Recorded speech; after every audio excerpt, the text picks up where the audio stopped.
Assalamualaikum dan salam sejahtera. Selamat datang ke dalam channel ini. Sebelum mula, sila tekan subscribe dan aktifkan butang loceng agar anda sentiasa mendapat info terbaru dan panas daripada channel ini.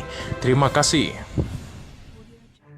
Ketua Pembangkang Hamzah Zainuddin menyifatkan Belanjawan 2023 yang dibentangkan oleh Perdana Menteri Anwar Ibrahim pada Jumaat lalu adalah selimut senteng yang serba kekurangan dengan keadaan ekonomi semasa negara. Dalam ucapan perbahasan Belanjawan dengan topik kewawasan kemakmuran bersama di Dewan Rakyat, dia menyentuh beberapa isu seperti kos sara hidup rakyat, membasmi miskin tegar, pengeluaran kumpulan wang simpanan pekerja KWSP secara bersasar, peruntukan dana kepada ahli parlimen dan mempersoalkan strategi kerajaan untuk mengotakkan janji dalam pembentangan belanjawan tersebut. Apabila saya mendengar YAP Tambun Anwar, saya agak simpati juga kerana dalam keadaan ekonomi negara kita ini yang agak runsing pada hari ini, begitu juga dengan ekonomi dunia. Mungkin ini menyebabkan ucapan Tambun pada ketika itu saya anggapkan seperti bajet selimut senteng yang kalau kita tutup muka, betis terselak. Kalau kita tutup kaki, muka kita terdedah. Artinya, banyak dalam belanjawan tu kurang dalam menentukan masa depan kita kerana sepatutnya belanjawan ini sesuatu yang boleh melonjakkan pertumbuhan dalam ekonomi negara, kata Hamzah Zainuddin.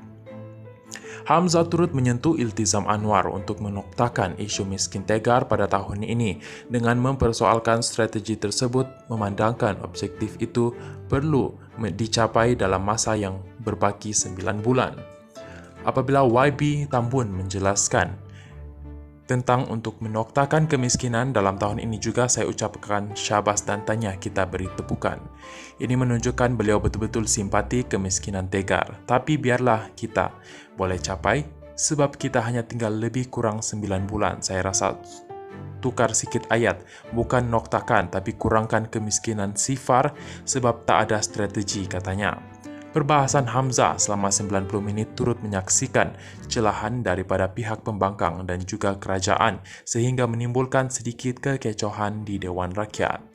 Kekecohan itu timbul apabila Howard Lee, Pakatan Harapan Ipoh Timur bangun untuk mencela perbahasan Hamzah namun ia tidak diendahkan sehingga membuat beberapa ahli parlimen PN tidak berpuas hati terhadap Lee yang berdegil untuk mendapat izin mencela. Insiden itu mendorong kepada Syahidan Kasim Pian Arau bangun dan mendakwa Lee hanya berhasrat untuk mengganggu perbahasan Hamzah. Lee turut mempersoalkan sama ada Syahidan boleh membaca perkara di dalam kepala otaknya. Syahidan kemudian membalas, kepala otak kau bodoh. Bagaimanapun, Johari kemudiannya mententeramkan pertengkaran tersebut sambil meminta Lee duduk. Hamzah kemudian meneruskan perbahasannya dengan secara halus menyindir inisiatif pendapatan rakyat yang dilancarkan semalam oleh Menteri Ekonomi Rafizi Ramli. Hamzah mendakwa Rafizi menggunakan pakai semula formula dari bekas Menteri Perdagangan Antarabangsa dan Industri Mustafa Muhammad dari Perikatan Nasional. Kita duduk bincanglah tahu betapa hebat formula pandan Rafizi akhirnya terima formula kita. Ini kepentingan negara, jangan nak angkuh sangatlah, yang lain-lain nak ikut pun tak salah katanya. Terima kasih kerana menonton.